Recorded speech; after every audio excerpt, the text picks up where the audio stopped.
Hello everyone, কেমন আছো তোমরা?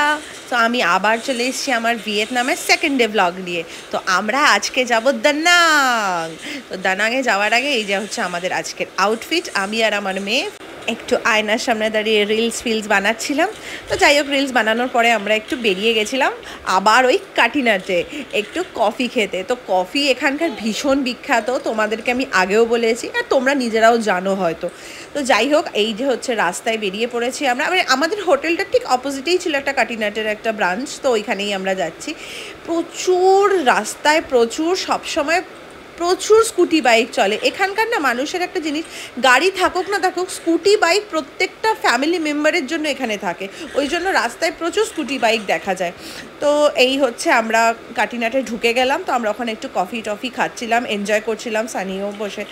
তো এই আমরা একটা ফটো তোমাদেরকে দিলাম ভেতরে ওখানে ফটো করিনি, মানে অত ভিডিও করিনি। তো যাই হোক, ওখান থেকে বেরিয়ে আমরা সোজা গাড়ি নিয়ে চলে গেছিলাম এয়ারপোর্ট।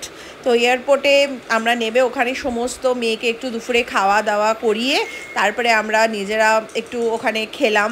ওখানে খেয়ে দিয়ে আমরা এখন ফ্লাইটের জন্য আমরা এখন বেরোচ্ছি। তো আমরা অলরেডি দানাংয়ে নেমে গেছি। দানাংয়ে নেমে এইটা হচ্ছে আমাদের দানাংয়ের এয়ারপোর্ট। তো দানাং এয়ারপোর্ট থেকে আমরা কিছু ডলার্স একটু ডংয়ে কনভার্ট করে নিয়ে যাচ্ছিলাম, কারণ আমাদের হাতে একদম তখন টাকা শেষ। তো ডলার পড়ে আছে, ডলার তো ওখানে কোনো কাজের নয়, তো আমাদের ওখানে ডং কনভার্ট করতে হবে। তো ওইটাই সানি একটু করছিল, ওখানে ভালো রেট পাচ্ছিল সানি।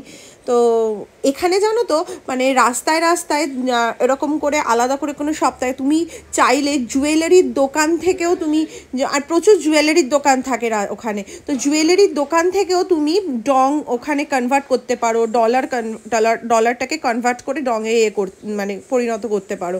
মানে প্রচুর ওখানে রাস্তায় প্রচুর শপ থাকে।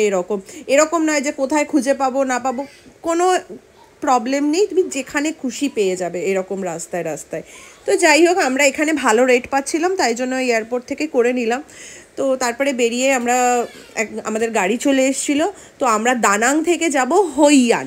তো হইয়ান হচ্ছে ওখানকার খুব সুন্দর একটা জায়গা, যেটা তোমরা আগে গেলে দেখতে পাবে একটু পরে।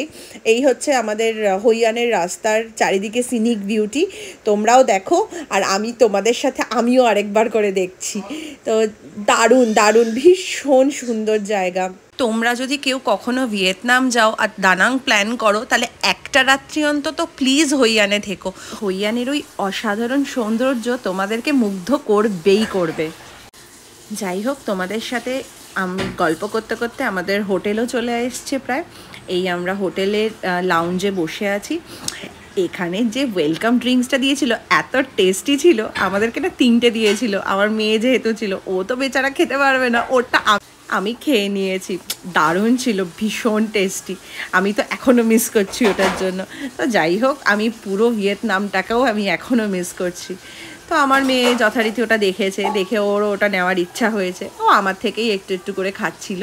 তো বেশি ঠান্ডা ছিল তো ওকে বেশি দিইনি, এমনিতেই ও একটু সর্দি লেগেছিলো। তো যাই হোক, আমরা লাউঞ্জে বসে ওয়েট করছিলাম। সানি ওদিকে ফর্মালিটিস কিছু করছিল, ওই চেকিংয়ের যে ফর্মালিটিসটা থাকে, তো এই সব কাজকর্ম করছিল। তো আমিও তারপরে একটু হোটেলটাও ভালো করে ঘুরে ঘুরে দেখছিলাম। তো ওই সব হয়ে যাওয়ার পরে আমাদেরকে কি যখন দিয়ে দিল, তো তারপরে আমরা রুমের উদ্দেশ্যে রওনা দিলাম। চলো তোমাদেরকে আমাদের একটা রুম ট্যুর দিয়ে দিই। আমরা কোন রুমে ছিলাম সেই রুমটাও তোমরা দেখতে পাবে এবার। রুমটা ভীষণ স্পেসিয়াস ছিল, আর সব থেকে বড়ো ব্যাপার যেটা, মানে সব থেকে মজার ব্যাপার হচ্ছে আমাদের খাটটা, মানে বেডটা যা বড় ছিল, মানে অন্তত আরামসে 4-5 জন, মানে ভাই বোনরা যদি থাকে আরামসে 4-5 জন ওখানে শুয়ে পড়তে পারবে। তো যাই হোক, তোমাদেরকে রুম ট্যুরটা দিচ্ছি, তোমরা রুমটা দেখো, বেশ সুন্দর, ভীষণ ভালো লেগেছে আমার রুমটা। আর সুন্দর তো এই ব্যালকনিটাকে আমরা খুব সুন্দর একটা ভিউ পাচ্ছিলাম।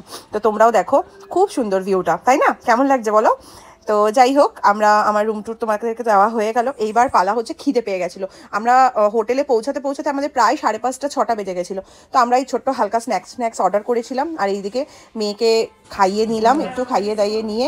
মেয়ে তো গাড়িতে ঘুমিয়ে পড়েছিল বলে ওর আর ঘুমের দরকার হয়নি, আমরা খাইয়ে দাইয়ে নিয়েই ওকে রেডি হয়ে আমরা আবার বেরিয়ে পড়েছিলাম। কারণ দেখো, ওখানে গিয়ে টাইম ওয়েস্ট করতে আমার একদম ইচ্ছা করছিল না ঘরের মধ্যে শুয়ে, কারণ আমার মেয়ে অলরেডি ঠিকঠাক ছিল, ওর ঘুমও হয়ে গেছিলো, ও সুস্থও ছিল, ওই জন্য আমরা ওকে মানে কোনো অসুবিধা হয়নি, ও ভালো এনার্জেটিক ছিল। তো এখানে যদি দেখতাম না আমার মেয়ে একটু বেশি মানে টায়ার্ড ফিল করছে, তাহলে আমরা নয় একটু হোটেলে স্টে করে একটু রেস্ট নিয়ে তারপরে বেরোতো। তো দেখলাম না ঠিক আছে ও, তো সেখানে ওকে না নিয়ে বেরোনোর মানে ওকে ইজিলি আমরা বেরোতে পেরেছিলাম। তো আমরা এখন যাচ্ছিলাম ল্যান্টন স্ট্রিট। তো এটা হইয়ানের ভীষণ বিখ্যাত একটা স্ট্রিট, যেখানে চারিদিকে এই ল্যান্টনগুলো জ্বলে। এই দেখো তোমরা এই লাইটগুলো দেখতে পাচ্ছ, এই লাইটগুলো এখানে ভীষণ বিখ্যাত, মানে যে কেউ গেলে ওখান থেকে একটা এরকম একটা লাইট মানে কিনে নিয়ে আসবেই। তো যাই হোক আমরা ওখান থেকে তো খেয়েই বেরিয়েছিলাম, তো ওই জন্য আমরা বেশি মানে ভারী কিছু খেতে পাচ্ছিলাম না। তো এই একটা হালকা স্ন্যাক্স আমরা খাচ্ছিলাম এখানে, বেশ এই প্যানকেক টাইপের। এটা এখানে আমি না এটা ইয়েতেও খেয়েছিলাম, পাটায়া ওয়াকিং স্ট্রিটেও খেয়েছিলাম, আমি ফুকেটের ব্যাংলা রোডেও খেয়েছিলাম। এটা ভীষণ দারুণ লাগে, আমার খুব ভালো লাগে খেতে। তো এই যে এইটা দেখো, এই ভিউটা কি তোমরা মানে মিস করে যাবে যদি তোমরা না যাও হইয়ান।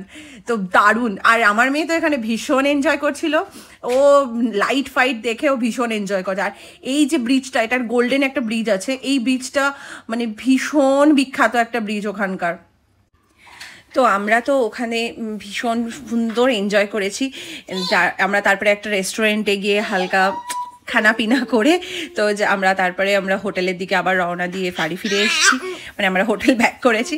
তো এইখানকার কিছু ফটোস তোমাদের সাথে শেয়ার করলাম। তোমরা চাইলে মানে আমরা অনেকেই দানাং থেকে একদিনের ট্যুর করে হইয়ান ঘুরে আসে, বাট আমি বলবো তোমরা হইয়ানে একটা রাত্রি থাকো, তাহলেই তোমরা সেই আসল ফ্লেভারটা পাবে। তো যাই হোক, টাটা, আবার দেখা হবে একটা নতুন ব্লগের সাথে। কেমন লাগলো জানাতে কিন্তু ভুলো না।